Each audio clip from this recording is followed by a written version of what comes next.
Bonjour, bonjour à toutes, bonjour à tous. Bienvenue pour ce rendez-vous consacré à la simulation massive en réseau qu'on a appelé SMR. C'est l'un des stands qui a connu une des plus fortes... je vous en prie, madame. Une des plus fortes taux de visite de ce forum Innovation Défense. La simulation massive en réseau par le Serious Game, c'est ce que la dame est également en train d'expliquer. Installez-vous, vous allez avoir l'opportunité d'avoir nos 4 intervenants qui sont à côté de moi. Je vais leur demander tour à tour de se présenter. On va se démasquer pour le temps de cet échange. Colonel de San Nicolas, je vous laisse vous présenter, s'il vous plaît, pour commencer. Bonjour à tous. Donc, je suis le colonel de San Nicolas, chargé de mission de transformation numérique auprès du major de l'armée de l'air et de l'espace. J'ai laissé la parole, on va le faire dans cet ordre-là. Laurent Tard, s'il vous plaît. Bonjour, donc je suis le président de l'Association française pour la simulation, avec un passé dans l'armée de terre où j'ai fait de la simulation aussi pendant 15 ans. Emmanuel Forçant, bonjour. Bonjour, je suis le directeur général de l'Agence française pour le jeu vidéo. Colonel Bertrand, bonjour. Oui, bonjour, colonel Bertrand, et je suis le responsable conduite de projet simulation massive en réseau pour l'armée de l'air. Alors avant d'en arriver à la SMR, à la simulation massive en réseau, que vous avez peut-être découvert dans l'une des cabines situées là-bas sur notre gauche, je vais commencer avec vous, colonel de San Nicolas. On va refaire un tout petit peu d'histoire. Comment le wargaming a été inventé par les militaires? Alors le wargaming, si on retourne dans l'histoire, a été inventé au VIe siècle par les Indiens. Alors le nom de ce jeu-là était le Chaturanga, qui était en fait une représentation de la bataille au profit des autorités indiennes. Et donc ce jeu a ensuite été décliné en une sorte de jeu, le jeu d'échecs, les fameuses 64 cases, où en fait à l'intérieur de ce jeu, si vous vous souvenez du jeu d'échecs, vous avez la tour, les fous, etc. Donc représenter en fait chacune des pièces les plus importantes de la bataille qu'il fallait gagner avec les pions qui défendaient ça. Ensuite, ce qui s'est passé, c'est que le jeu a été décliné au fil des temps et au fil des âges, notamment plus tard en France, et a été repris avec on va dire sa remise à niveau par les Allemands sous le forme de Kriegspiel, et il est reconnu notamment, alors c'est avéré ou plus ou moins, que la guerre de 1870 a été préparée par un wargame et donc a permis aux Allemands de remporter la victoire contre la France lors de cette bataille. Et ensuite, évidemment, plus tard dans l'histoire, le wargaming a été repris par les anglo-saxons et a ensuite été décliné dans le monde entier.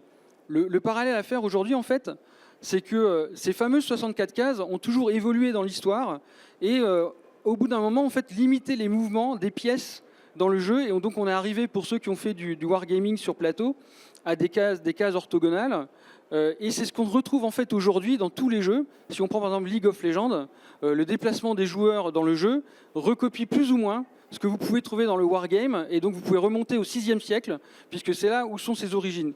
Tout ça pour dire en fait que les militaires ont inspiré en fait l'utilisation de ces jeux-là pour en arriver à des jeux qui aujourd'hui sont très modernes. Comment vous en servez aujourd'hui dans l'armée de l'air? Alors en fait aujourd'hui, donc vous avez entendu l'annonce de la ministre pas plus tard que hier. Il faut savoir aujourd'hui que 6 Français sur 10 jouent aux jeux vidéo au moins 1 heure par semaine. Donc les générations qui arrivent dans l'armée de l'air et de l'espace, comme dans les autres armées, arrivent naturellement avec ce type de jeux vidéo. Donc si on prend par exemple le projet SMR, ce que dira le colonel Bertrand tout à l'heure, moi il y a 20 ans, quand j'arrivais avec mon Flight Simulator, parce que je suis quand même un gamer, on ne croyait pas trop en fait à la simulation à l'époque, puisqu'on avait déjà des systèmes particulièrement sophistiqués qui permettaient l'entraînement de nos pilotes, et on ne voyait pas l'intérêt du ludique, puisqu'en fait la problématique du wargaming ou du jeu de guerre, s'il n'était pas épousé dans les organisations, c'est qu'il y avait le terme de jeu. Et ce terme de jeu en fait était très péjoratif pour le personnel militaire, puisqu'on allait vers le jeu, ce qui valait en fait à un prince allemand, quand il a vu l'utilisation du wargaming ou du Kriegspiel, il a dit à tous ses officiers, à tous ses généraux, non, ce n'est pas un jeu, c'est l'entraînement à la guerre. Donc nos jeunes qui aujourd'hui arrivent dans les forces, pour la plupart ont déjà utilisé des jeux vidéo, et notamment dans le cadre de la SMR, qui est un cas assez spécifique, ils sont inspirés d'un jeu vidéo de combat aérien, ils y ont trouvé une sorte d'intérêt à l'entraînement des missions opérationnelles, et donc ils l'ont importé avec leur philosophie et leur manière de jouer. Alors même s'il y a les simulateurs très fidèles, très fidèles et de très haute qualité dans les unités, il y a une appétence pour le jeu vidéo de toute façon chez les aviateurs aussi, parce qu'il y a quelque chose qu'on retrouve. Je sais pas, je pensais à l'APO, j'ai passé un peu de temps dans l'APO d'une base aérienne, il y avait une PlayStation et ça jouait énormément. Alors en fait, l'être humain aime jouer. Il adore jouer et il adore apprendre en jouant. Alors, un simple exemple qui est éloigné en fait de l'univers du jeu vidéo. En tant que chargé de transformation numérique, on a mis un grand programme avec la Direction générale du numérique sur l'acculturation numérique. Alors pour les plus jeunes qui sont dans la salle, je pense que vous connaissez le logiciel pix.fr qui vous permet en fait de monter en compétences numériques. Et donc moi je me suis dit en tant qu'officier, alors pour ceux qui connaissent l'organisation, est-ce que j'envoie un message formel à toutes les unités de l'armée de l'air en leur disant je vous demande de bien vouloir essayer ce logiciel afin de pouvoir valider vos qualités, je vous le donne en 1000, à 100% je vais échouer. Et je me suis dit comment je vais augmenter cette expérience-là et je me suis dit eh bien, on va gamifier l'expérience du jeu. Et donc, j'ai repris les traditions de l'armée de l'air et de l'espace. Donc, pour les fanats d'aéronautique, vous pourrez regarder sur Internet la Coupe Comet. La Coupe Comet, c'est une compétition entre escadrons de chasse où ils doivent mettre en œuvre le plus vite possible des avions, faire des combats aériens, etc. Et on élit le meilleur combat. Donc, vous faites tout de suite le rappel. J'ai pris le raccord, j'ai pris pix.fr, j'ai créé la Coupe Comet du numérique et j'ai dit aux unités de l'armée de l'air vous devez avoir le plus grand nombre de participants et ceux qui ont le plus de participants qui auront fait le test seront les gagnants du jeu. J'ai fait ça entre les bases aériennes et les grands commandements. À ma plus grande surprise, ceux qui étaient le plus fans du jeu, c'était les 4 étoiles, nos chefs, qui voulaient absolument gagner à ce jeu-là. Et donc on s'est rendu compte que la gamification, par l'exemple, apportait une vraie plus-value en fait, à ces gens-là. Est-ce que plus on est professionnel proche du thème du jeu, plus on joue sérieusement ? Je pense que en fait, c'est ce qui s'est passé. C'est que même si l'autorité voulait gagner, c'est qu'ils se sont pris sérieusement en fait, à ce challenge parce qu'ils savaient qu'inéluctablement, ils seraient comparés les uns aux autres. Et donc, il y a un mécanisme cognitif qui se met en place de manière à mettre des stratégies. Typiquement, une base aérienne, le commandant de base a carrément embarqué toute sa base aérienne. Il a donné des heures de présence pour les gens chez eux de façon à remporter la victoire. Donc il s'est inspiré de son mode de fonctionnement sérieux pour aller dans le jeu et de manière à remporter une vraie victoire. Je crois avoir entendu sur le stand d'hier qu'il y a une compétition internationale qui est en train de s'organiser et que je crois qu'au niveau de l'état-major, on y participe énormément, on tient à y participer. Effectivement, on sait que nos camarades anglais et notamment américains entrent aussi dans ce domaine du jeu vidéo et notamment de l'e-sport. Et on voit bien qu'aujourd'hui, ce qui se passe dans cette génération qui arrive, mais pas que, moi par exemple je suis un quinca et je suis un gamer convaincu, on voit bien qu'en fait ça prend toutes les couches et on voit aujourd'hui que l'e-sport, le jeu vidéo, pratiqué de manière compétitive, peut amener des comparaisons entre unités et peut créer une sorte d'émulation au sein du collectif. Et donc en termes de transformation numérique, ce qui m'intéresse dans le gaming, c'est que je suis intimement persuadé que toute personne qui pratique régulièrement le jeu vidéo ou le gaming va forcément augmenter ses qualifications d'acculturation au numérique, ce qui pour moi, en tant que chargé de mission Transfonum, est hyper important puisque je montrais naturellement le niveau d'acculturation du personnel de l'armée de l'air. Évidemment, ça les emmène. Emmanuel Forçant, je voudrais qu'on donne la définition de serious game. On a beaucoup parlé de ça sur le stand de la SMR tout au long de ce forum. C'est quoi le serious game ? Alors, je vous ai préparé une définition. Donc, le serious game, c'est une intention sérieuse abordée de manière ludique et interactive. L'interactivité a aussi son importance. Et parmi les intentions, en fait, on a 4 grandes catégories que vont être la santé, l'éducation et la formation, la communication et la recherche. Donc voilà, ça, c'est les 4 grands secteurs qui vont être touchés par le serious game. Et c'est important de le préciser, le serious game, c'est pas forcément que du jeu vidéo, puisque ça a été inventé avant le jeu vidéo. Ça peut être du jeu de plateau, ça peut être du jeu de rôle. Tous les jeux peuvent être des jeux sérieux. Je vais vous donner quelques exemples rapidement sur les différentes intentions. Donc je parlais de santé. Aujourd'hui, donc on a par exemple Silver Geek, qui est un tournoi de bowling entre EHPAD sur Wii. Alors ça peut faire sourire, mais en même temps, ce tournoi de bowling entre EHPAD, aujourd'hui, il favorise le bien vieillir et il aide les seniors à développer des liens intergénérationnels. Donc voilà, un exemple de l'utilisation du jeu vidéo dans la santé. On a aussi DISAP qui a pour objectif d'aider les parents et les enseignants à repérer et mieux accompagner les enfants dyslexiques et dyspraxiques. Voilà, il y en a une ribambelle comme ça dans la santé. Rémission aussi, qui est un jeu qui s'adresse aux jeunes patients atteints du cancer, qui leur permet de mieux comprendre leur maladie à travers un jeu. Et donc, grâce à ça, de mieux accepter toute la médicamentation et tout le traitement. Formation et éducation. Il y a tout un tas de simulations qui ont été développées, notamment des simulations en 3D qui utilisent la réalité virtuelle, qui permettent d'éviter tout ce qui est accident industriel, justement en les simulant. Il y a donc Ubisoft, par exemple, pour ne citer que, qui a ajouté à Assassin's Creed ce qu'on a appelé le Discovery Tour, qui permet à l'intérieur du jeu d'avoir réellement une espèce de musée qu'on va pouvoir visiter avec tout un tas d'informations bien réelles sur l'Égypte antique. Qu'est-ce que j'avais donc l'aspect de communication. Donc, un des premiers serious games tel qu'on l'entend et qui va intéresser, et certainement que vous le connaissez, c'est America's Army. Voilà, America's Army, c'est un serious game de communication.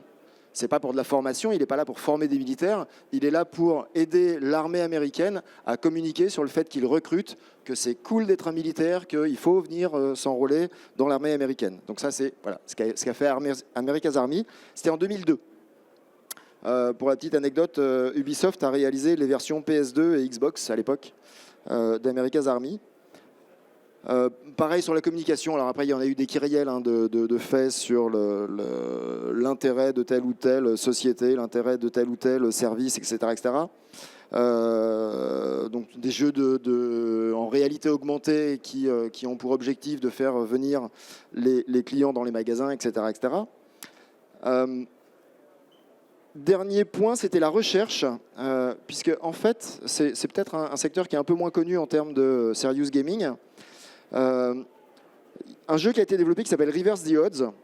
Les jeux analysent en fait de vraies images de cellules qui sont atteintes du cancer et ils donnent des informations, donc ils sont des milliers à jouer à ce jeu, voire des millions, et ils donnent des informations, donc les informations qu'ils analysent sont envoyées aux chercheurs.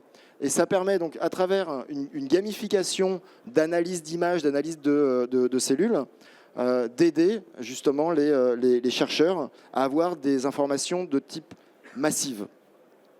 Et j'en avais un autre qui était Project Discovery, qui est une initiative de recherche scientifique qui a été développée au sein de EVE Online. Pour ceux qui connaissent EVE Online, c'est un MMO galactique. Et à l'intérieur de ce MMO, en fait, les joueurs participent à la classification de données scientifiques qui sont ensuite envoyées aux scientifiques pour les aider dans leurs recherches. Voilà donc un spectre des serious games. Ouais, assez large, voilà, et qui complète évidemment cette idée qu'on peut jouer très sérieusement et que les professionnels peuvent vraiment s'en emparer. C'est quoi les jeux auxquels vous jouez? Je pense que c'est une question qui va sortir tout à l'heure, mais quand on est un professionnel, le serious game, on l'adapte à quoi comme jeu? Vous parliez de choses très anciennes comme DCS tout à l'heure.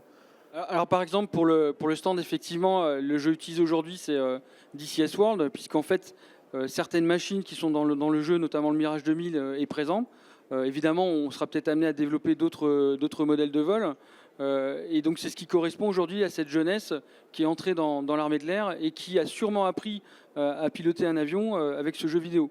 Je prends un autre exemple où des gens peuvent s'entraîner de manière type serious game. Il y a quelques années, j'étais sur une base aérienne et une ingénieure de l'armement devait passer une qualification ingénieur navigant IFR.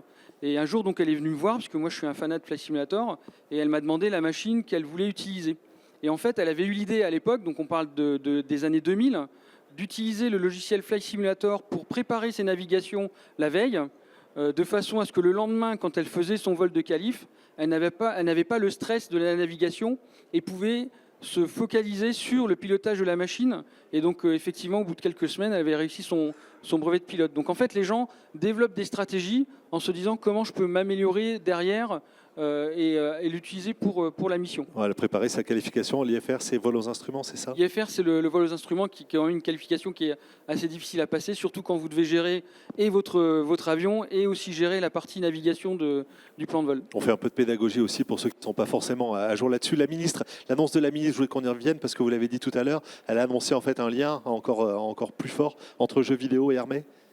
Alors effectivement, hier, la ministre, en fin de discours, a annoncé la création d'une association pour l'e-sport. Donc pour les armées, ou du moins notamment pour l'armée de l'air, notre premier objectif, c'est de créer un collectif autour de cette pratique.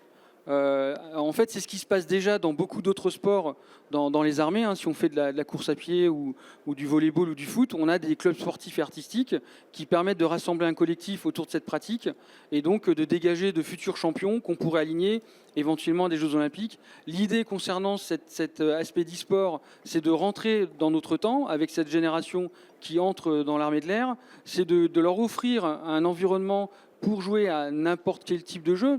On pourrait prendre par exemple, je suis au commandement de l'espace, et ben quand j'ai frappé à la porte du commandement de l'espace, si les gens sont dans la salle et connaissent les jeux vidéo sur les jeux spatiaux, bon, on m'a dit Kerbal Space. Donc on peut très bien imaginer qu'on détecte des talents qui sont ne serait-ce qu'un cuisinier dans une base aérienne et qui est un dingue de Kerbal Space et qui a développé des aptitudes au pilotage de satellites, ce qui peut être le cas. Laurent Tard, je viens avec vous maintenant. On reviendra sur le e-sport certainement, Emmanuel Forçant, dans quelques instants. Laurent Tard, si on refait un tout petit peu d'histoire, comment le Serious Game arrive dans les armées? C'est par les fanas, les passionnés? Alors en fait, c'est une vieille histoire. Ça commence dans les années 2000 et c'est rentré par toujours des passionnés du jeu. Hein, donc moi, j'ai connu un peu les débuts, notamment dans l'infanterie. Il y a aussi dans la cavalerie, mais l'infanterie, en fait, c'était un caporal ou un caporal-chef qui jouait à Opération Flashpoint. Et finalement, il s'est dit que ça pouvait aider à l'entraînement des unités, des groupes de combat qui, avant d'aller sur le terrain, grâce à ça, pouvaient, un peu comme dans l'armée de l'air, répéter les ordres, répéter les procédures pour qu'une fois sur le terrain, finalement, on puisse être à l'aise avec ça et se concentrer sur l'aspect physique du terrain. Puis par la suite, ça s'est développé. Alors, en tout cas, pour le chef, ça a eu beaucoup de succès puisqu'il a monté sa propre boîte. Après, c'est assez intéressant.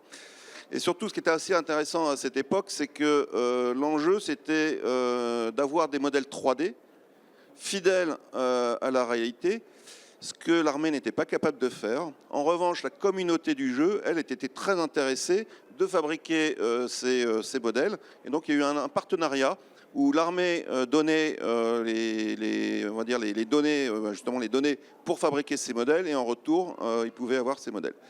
Et puis ensuite, ça s'est répandu, et il y a un jeu qui s'est énormément répandu dans les armées, qui est Virtual Battle Space, donc différentes versions, et qui est un héritier du jeu Arma. Un mot sur les simulateurs. Les simulateurs restent en place. C'est en parallèle, ça complète le simulateur ou ça a remplacé complètement les simulateurs? Alors en fait, il y a une vraie question, puisque dans les armées, il y a quand même environ, un peu moins de 400 systèmes de simulation de toutes sortes. Hein, donc ça va du simulateur de tir jusqu'au simulateur d'avion, donc la grosse boule sur actuateur, donc les vérins qui font bouger dans tous les sens, ultra fidèles. Et finalement, quelle est la position de ces quelque part simulation bas coût? On pourrait dire que ces gros simulateurs sophistiqués sont là pour apprendre les gestes, le physique, le corps.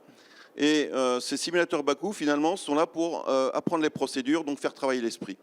Même si on n'est pas hyper fidèle à la machine, parce qu'il y a des choses qu'on n'introduira pas dans ces logiciels grand public, on peut travailler avec et on travaille avec. Oui, parce que dans une phase d'entraînement ou d'apprentissage, il y a toujours des objectifs pédagogiques. Et donc finalement, la simulation est faite pour répondre à ces besoins pédagogiques. Comment on gère les licences? En théorie, les licences sont accordées à l'individu chez lui, à domicile? Alors ça, c'est la difficulté du Serious Game, puisque finalement, les Serious Games sont faits par qui? Eh bien, ils ne sont pas faits par les systémiers, donc ceux qui fabriquent les vrais systèmes d'armes.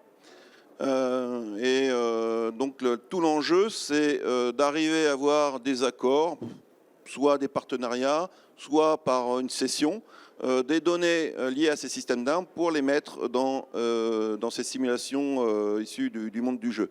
Et ça, c'est pas toujours évident.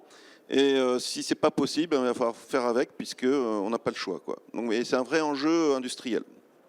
Je vais venir vers vous, colonel Olivier Bertrand, maintenant. Refaire une définition de la SMR, la simulation massive en réseau. Qu'est-ce que ça veut dire? Alors, pour répondre à la question, je vais revenir un tout petit peu en arrière pour expliquer pourquoi on vient sur la simulation massive en réseau. En réalité, vous savez que les armées sont équipées de simulateurs, comme l'ont dit les intervenants précédents. Et donc, dans l'aéronautique et pour les pilotes, on a des gros simulateurs d'avions qui permettent aux pilotes de prendre en main et de se familiariser à l'environnement de leur vecteur, de prendre en main également le système de navigation et d'armes qui est dans ce vecteur, et ça leur permet de s'entraîner également à la mission opérationnelle à laquelle ils sont affectés. Pour autant, ces simulateurs ont des limites. La plupart d'entre eux sont des simulateurs dont on dit qu'ils sont en stand-alone, c'est-à-dire qu'on est tout seul dans sa cabine et que de fait on ne peut pas interagir avec d'autres acteurs. Et pour le simulateur Rafale, on a quelques possibilités supplémentaires et grosso modo on peut dire qu'on peut s'entraîner à une mission avec quelques acteurs d'une même flotte de Rafale entre Saint-Dizier par exemple et Mont-de-Marsan, mais de toute façon on est quand même très limité à la fois en nombre d'acteurs et il n'y a pas de perméabilité avec d'autres intervenants que la flotte sur laquelle on sert. Et donc de fait, plus la mission à laquelle on doit s'entraîner devient complexe et moins les simulateurs existants sont adaptés pour préparer nos équipages et nos équipes opérationnelles à la mission qu'ils ont à effectuer. Il faut remettre dans le contexte qu'une mission aérienne un petit peu complexe peut engager plusieurs dizaines d'acteurs, plusieurs dizaines d'avions de types très différents. Ça peut être des avions de chasse, bien évidemment, des Rafales, des Mirage 2000, mais également des avions de transport, des hélicoptères, des avions ravitailleurs, des AWACS, et même parfois des troupes au sol. Donc l'idée, c'était de dire on a besoin d'un outil qui nous permette de nous entraîner tous ensemble et de créer cette interactivité que vous avez évoquée et pour lesquelles on n'avait pas les outils adaptés. Et donc de fait, le projet de simulation massive en réseau consiste à répondre à ce besoin opérationnel. Je reviens juste un peu sur le mot massive parce qu'il est nécessaire pour nous de multiplier le nombre d'acteurs sur une même flotte, c'est-à-dire si on parle du Rafale, de dire on en veut 10, 20 pour une même mission, mais également de façon verticale, c'est-à-dire de connecter ensemble tous les acteurs, ce qui aujourd'hui n'est pas possible. Si on prend un simulateur Mirage 2000 et un simulateur Rafale, on a les plus grandes difficultés à les connecter ensemble. De fait, la simulation massive en réseau est destinée à répondre à la préparation opérationnelle des forces. Pour ça, on s'appuie sur les technologies évoquées, donc des jeux en ligne, et donc du serious gaming. Et donc, on a fait un assemblage de technologies existantes. Et l'innovation consiste à ce qu'on appelle une innovation d'usage, c'est-à-dire qu'on détourne l'objectif principal qui était le jeu en ligne pour en faire un outil de préparation opérationnelle. Et de fait, ça permet de répondre à un certain nombre de besoins, donc un entraînement de plus haut niveau pour nos équipages, ça leur permet de s'entraîner à la coordination. Ça leur permet de s'entraîner en s'affranchissant des contraintes de la vie réelle, typiquement la disponibilité des avions, les contraintes des conditions météorologiques et aussi les contraintes du temps de paix. Par exemple, si on a besoin de faire une accélération supersonique pour terminer une interception, on peut le faire dans le monde virtuel, alors que dans le monde réel du temps de paix, on a des contraintes qui nous empêchent de le faire. Donc ça permet de répondre et de compléter l'entraînement du temps de paix et l'entraînement en vol, je dirais, de façon très considérable.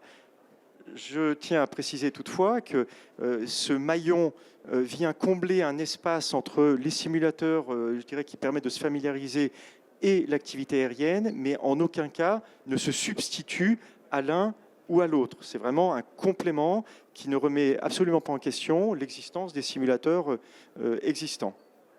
On a su lister les capacités, les compétences qu'on entraîne avec cet outil. Alors, est-ce que pour chaque jeu, par exemple, on a une définition précise des capacités qu'on entraîne ? Alors, comme je disais, pour s'entraîner vraiment finement à la connaissance du système, on utilise les simulateurs qui sont existants. En revanche, là, ce qu'on veut, c'est travailler la coordination entre les différents participants et la cohérence d'un scénario.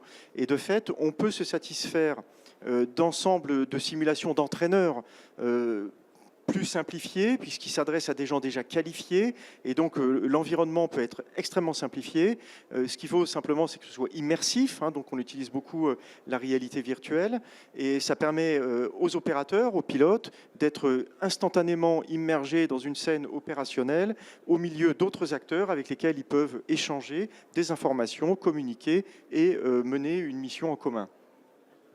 Est-ce que vous avez des questions ? On va laisser On ne voit pas trop avec la lumière, mais la parole à la salle. Je ne sais pas si les micros sont disponibles ou pas, mais est-ce que vous avez des questions à ce moment de l'échange pour nos experts qui sont là sur la simulation massive en réseau, sur l'utilisation de ce serious game dans les armées? Merci madame d'amener un micro. Vous levez la main très simplement, on va vous donner un micro si vous avez des questions ou encore des interrogations. Vous êtes très très clair. Hein. Allez, je vous redonnerai la parole. Vous levez... Ah, merci pour la lumière. Si vous le souhaitez, on y voit beaucoup mieux. Vous levez la main quand vous le souhaitez pour poser une question. Maintenant, on vous voit très très bien. Il ne reste plus qu'à ce qu'on vous entende. Sur l'e-sport, on a commencé à parler d'e-sport. Je vais revenir avec vous, Emmanuel Forçant, là-dessus, sur l'e-sport, sur les capacités qu'on entraîne et qu'on attend du e-sport. Alors, il n'y a pas que l'e-sport. En fait, à partir du moment où on joue, on développe des capacités, ce qu'on appelle ces soft skills. Ce qui est très à la mode en ce moment, en plus sur les CV, il faut développer ces soft skills. Donc, déjà, juste le jeu vidéo, sans avoir pour objectif d'apprendre quoi que ce soit, à partir du moment où on joue à un jeu vidéo, il y a un certain nombre de capacités qu'on va développer. Par exemple, l'adaptation. Donc, dans un jeu vidéo, on change d'univers, on change d'environnement, on passe d'un niveau à l'autre, etc., etc. Donc, il faut s'adapter. Il y a la réactivité, évidemment. Donc, au cours du jeu, il y a des dangers qui sont imprévisibles qui arrivent et qui obligent le joueur à être réactif. Donc ça augmente aussi les réflexes des joueurs. Il y a tout ce qui est coordination.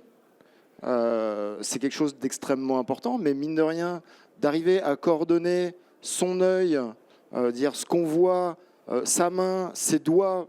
Souvent, il faut utiliser un joystick avec plusieurs boutons, voir la souris plus le clavier, etc. etc. Donc, c'est une coordination gauche-droite et c'est un entraînement qui est extrêmement important pour le cerveau. Il y a tout ce qui est évidemment raisonnement stratégique. Hein. On adapte ces stratégies en fonction des modifications, des conditions de terrain, etc. etc. Il y a la communication interpersonnelle, on en a parlé là. En jeu en équipe, on va développer sa communication, ses capacités de communication. Il faut être concis, il faut être précis, il faut être rapide. Quand on est en jeu et qu'on joue en équipe, on n'est pas tout seul. Il faut informer les autres qu'il y a un danger, qu'on fait une attaque, qu'on s'organise comme ci, etc., etc. Donc voilà, la communication interpersonnelle, mine de rien, c'est extrêmement complexe, subtil et ça demande de l'entraînement. Et évidemment, l'esprit d'équipe, quand on joue à plusieurs, ça paraît enfoncer les portes ouvertes, mais c'est important, on développe l'esprit d'équipe. Et je vais très vite sur le reste. Après, quand on passe du côté e-sport, c'est-à-dire qu'on s'investit encore plus dans un jeu, mais encore une fois, je reste sur l'e-sport, le jeu vidéo, pas forcément le serious game, c'est-à-dire qu'il n'y a pas d'intention d'apprendre quoi que ce soit. Mais là, sur les capacités visuelles, notamment développées grâce à l'e-sport, il y a tout ce qui est perception des profondeurs. En fait, donc, on développe cette capacité à percevoir et interpréter une vitesse de déplacement d'un objet dans un espace donné. C'est précis, mais c'est extrêmement important, je pense notamment aux pilotes. Dans l'armée de l'air, c'est quelque chose d'extrêmement important. Donc toutes les capacités visuelles, ce qu'on appelle la flexibilité visuelle, donc c'est la convergence et la divergence oculaire, cette capacité à faire le point de loin ou de près et de changer cette capacité extrêmement rapidement. Un pilote de chasse, il faut qu'il regarde à la fois au loin et à la fois ses instruments et faire ça sur des microsecondes. Il y a tout ce qui est tracking, suivi et poursuite d'objets en mouvement. C'est-à-dire qu'il faut pouvoir être capable de suivre des objets. Encore une fois, je parle de jeux vidéo, je ne parle pas de simulation professionnelle et pour l'armée. La vision périphérique, on est sur un écran, on regarde un point très précis, mais en même temps, il faut vérifier qu'aux quatre coins de l'écran, il n'y a pas des ennemis qui arrivent, il n'y a pas des attaques qui se préparent, etc. etc. Et tout ce qui va être encore des capacités attentionnelles sur l'attention soutenue, sélective, divisée, focalisée, etc. etc. Je ne vais pas rentrer dans le détail, enfin on peut si vous voulez. Mais oui, ça fait une jolie liste déjà et ça se recoupe vraiment avec ce que disait tout à l'heure le colonel Olivier Bertrand sur ses attentes en termes de formation. Laurent Tard ? Oui, je voudrais réagir parce qu'en fait, il y a quand même une question qu'on peut se poser avec la simulation, c'est est-ce qu'on peut tout faire avec la simulation ? Et quelle est la différence entre la simulation professionnelle et puis la simulation, on va dire, ludique ? Alors, en fait, il y a une notion de modèle dedans et de fidélité à la réalité. Et en fait, il y a un piège qui se cache derrière tout ça, c'est ce qu'on appelle le negative trading. En fait, quand on fait de la simulation dans le champ de l'apprentissage, il y a deux métiers principaux, on va appeler ça comme ça, la formation et puis l'entraînement.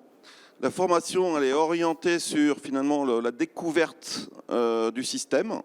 Donc, par exemple, si je prends, je veux former un garagiste à faire des vidanges, eh bien, grâce à la formation, il va pouvoir découvrir ce que c'est qu'une voiture. Enfin, grâce à la simulation, il va pouvoir découvrir ce que c'est qu'une voiture, un train, des 4 roues, un moteur, etc. Et si on doit lui dire fais une vidange, eh bien, grâce à ça, il va savoir où est le bouchon de vidange d'une manière générale, et voilà. Et puis quand il va s'entraîner, là, on a besoin de fidélité par rapport à la réalité parce que il va apprendre des procédures, des réflexes. Donc s'il a une simulation qui lui met un bouchon de vidange à l'arrière et pas à l'avant, quand il va arriver devant le système réel, eh ben, il va être un peu perdu. Alors la vidange, c'est assez simple, mais je prends par exemple en conduite, hein, si on apprend de mauvaises procédures en conduite, l'issue peut être dramatique. Donc ça, c'est vraiment important. Et donc, la différence, pour finir sur ce qui est jeu ludique et jeu professionnel, c'est justement cette fidélité par rapport à un exercice. Dans les jeux, on fait en sorte que ce soit ludique, donc il faut capter le joueur, il ne faut pas qu'il s'ennuie. Alors que dans une simulation militaire, il faut être plutôt fidèle à la réalité, ce qui fait que quand, par exemple, on va se déplacer, ça va être lent, ça va être long, ennuyeux, mais parce que c'est ça la réalité, c'est à ça qu'il faut entraîner le militaire. Merci pour cet apport. À quoi ça ressemble la cabine, mon colonel? Qu'est-ce qu'on a dans la cabine? Qu'est-ce qu'on voit? Qu'est-ce qu'on utilise? On a les manettes de jeu habituelles, des commandes déportées. Qu'est-ce qu'on a? Alors, les entraîneurs avec lesquels on travaille, concrètement, le besoin, c'est extrêmement simple. C'est un ordinateur et un écran ou un casque de réalité virtuelle. Donc, c'est vraiment très simplifié. Et le châssis qu'on peut mettre autour, c'est juste un habillage qui permet à l'opérateur ou au pilote de s'immerger déjà physiquement dans un environnement qui est son environnement de travail. Alors, pour piloter son système, il a quand même besoin d'avoir des commandes qui sont le plus fidèle possible à celle dont il dispose dans son système d'armes. Et donc, il a ce qu'on appelle des joysticks, avec les commandes sur les joysticks qui lui permettent donc de piloter son système d'armes et donc de prendre les décisions qu'il prendrait s'il était dans une mission réelle. Donc, en fait, c'est quelque chose qui est très simplifié par rapport aux simulateurs existants, mais qui permet de compléter la formation au travers de l'immersion et de l'immersion dans un contexte où il devra prendre des décisions. Car c'est ça qu'on recherche, c'est cette prise de décision, ce que j'appelle le management de mission. Et donc, c'est le mettre dans des conditions où il va devoir réagir avec les autres acteurs. Typiquement, il peut prévoir une mission avec un plan de vol, par exemple, et des conditions météorologiques. Et là, on peut injecter des événements en disant les conditions météorologiques ne sont pas celles qui sont prévues. Comment faites-vous maintenant? Ou alors, vous avez prévu de décoller avec 8 avions et il n'y en a que 6 qui décollent. Comment vous répartissez vos objectifs? Comment vous réajustez votre plan de tir? Comment vous adaptez à ce changement? L'hélicoptère qui était prévu que vous deviez protéger arrive avec 10 minutes de retard. Voilà. Et donc, c'est ça qu'il faut entraîner. Et pour ça, on a besoin d'un environnement qui est très simplifié par rapport à un système réel. Et donc, à l'évidence aussi, beaucoup moins coûteux. On peut quitter quelques instants la France. Est-ce que toutes les armées ont besoin de cette chose dans le monde aussi? Est-ce que ça évolue comme ça partout dans le monde ou est-ce c'est une spécificité française? En fait, ça évolue dans le monde entier où on s'inspire de ces simulateurs-là et on essaie de représenter le plus vite possible. Pour ceux qui s'intéressent à ce domaine-là, ils peuvent aller consulter nos alliés, notamment les Américains ou les Britanniques, qui eux aussi ont installé des salles de jeux vidéo, enfin de simulation massive en réseau, de façon à représenter de manière relativement simple ce type de système. Typiquement, sur un système un peu plus pro, si vous allez sur la base de Cognac, l'entraînement sur le PC-21, les pilotes effectivement s'entraînent sur la machine, mais ils ont un entraîneur. Et d'ailleurs, c'est bien ce thème d'entraîneur qui leur permet de s'entraîner sur la boutonite, etc. et la manière de travailler sur l'avion qui le représente physiquement. Je voulais apporter un commentaire sur la partie cognitive. Donc ça, c'est de source ouverte. Une université anglaise a fait très récemment une étude sur des anciens athlètes d'e-sport. Alors dans l'e-sport, c'est presque comme dans le foot. Vous commencez votre carrière à 15 ans et a priori, vous la finissez vers 25. Donc autant dire qu'à 50, on est déjà largement au-delà du game. Et en fait, ils ont remarqué que on développait des capacités cognitives, ou du moins des soft skills, pour certains métiers. Et donc je vous les donne en mille. Ces 3 métiers sont pilote de drone, pilote de chasse et contrôleur aérien. Et très récemment, la FAA, donc l'équivalent de l'aviation civile française, a été recruter les futurs contrôleurs aériens dans le milieu des gamers parce que justement, ces gens-là développent des capacités particulières qui sont utiles à ce type de métier. Vous avez parlé du PC-21, c'est le nouvel avion d'entraînement. Le PC-21, c'est le nouvel avion d'entraînement qui est sur la base de Cognac, effectivement. Est-ce que vous avez des questions, des apports, des idées? Alors peut-être nous parler vous aussi de votre expérience avec monsieur. Alors je sais pas où sont les micros, voilà, on va le dernier rang. Bonjour monsieur. Merci. Une petite question, puisque vous avez évoqué les autres armées. Est-ce que parfois des entraînements interalliés, dans le cadre de l'OTAN ou de la BFA par exemple, ont lieu sur des simulateurs pour revoir la coopération, la pratique des cadres d'ordre ensemble, des choses comme ça? Colonel Bertrand. Alors l'armée de l'air travaille effectivement sur des coopérations interalliées. La difficulté aujourd'hui, c'est de se mettre d'accord sur les protocoles et sur les informations qu'on s'échange dans le cadre de ces missions simulées. Mais à votre question, oui, ces échanges et cette volonté de créer des environnements de simulation interalliés existent effectivement et on travaille effectivement sur ces sujets. Merci de votre question. Qui prend la main pour une autre question, une réaction? Enfin, pour compléter aussi cette réponse, donc, en dehors de l'armée de l'air, ça se fait également.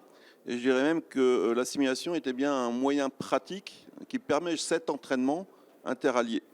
Il y a un exercice qui est organisé par la Suède qui s'appelle Viking, qui est orienté sur les missions de soutien de la paix. Eh bien, ça fait 15 ans qu'ils organisent des exercices très ambitieux, puisque ça regroupe une vingtaine de pays, une vingtaine d'ONG réparties dans au moins 7 pays. Donc c'est la simulation qui apporte cet environnement virtuel partagé à tout le monde et qui permet de travailler ensemble. Merci pour votre rapport. D'autres questions avant qu'on referme cette table ronde et cet échange? Mon colonel et monsieur ensuite, s'il vous plaît.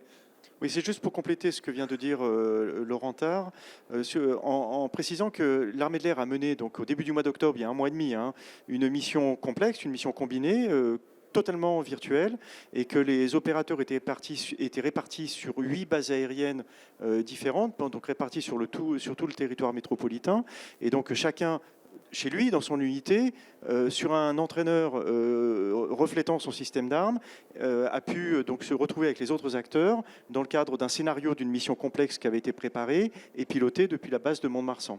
Donc on a fait cette démonstration de capacité il y a quelques semaines seulement, et donc on a vu effectivement à quel point cet outil de simulation massive en réseau répondait effectivement aux besoins de préparation opérationnelle des forces, et donc aujourd'hui on travaille maintenant sur la duplication de ce système et la pérennisation au sein de toutes les unités opérationnelles. Merci mon colonel. Monsieur, bonjour.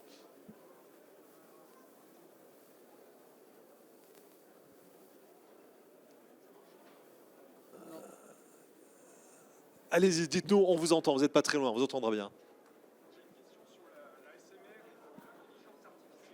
L'ASMR et l'intelligence artificielle. Ouais. Un micro est à votre droite, ça y est. Merci beaucoup. Donc, une question sur l'ASMR et l'intelligence artificielle et le lien entre les deux sujets. Est-ce que l'ASMR ne serait pas le moyen de préparer la future intelligence artificielle d'un SCAF, d'un système de combat aérien futur? Puisque l'intérêt de l'ASMR, c'est de pouvoir jouer des combats de manière totalement dématérialisée, sans limitation de combat, puisque ça a été très bien expliqué tout à l'heure, quand on s'entraîne avec des moyens aériens réels, live, donc on est limité par un tas de contraintes, ça a été dit tout à l'heure. Donc l'intérêt de l'ASMR, c'est de pouvoir dématérialiser, contourner toutes ces contraintes et donc stocker de la data, puisqu'on voit bien que la data, et notamment la data d'un système de combat, ça devient absolument clé. Donc si on met en perspective en particulier une menace potentielle future qui est l'essaim de drones, piloté ou surveillé ou contrôlé par un cloud de combat, est-ce que l'ASMR, ce n'est pas l'enjeu majeur de l'intelligence artificielle, du développement d'une intelligence artificielle de combat? Je ne sais pas si j'ai été clair. Ouais, colonel de Saint-Nicolas là-dessus. Assez clair.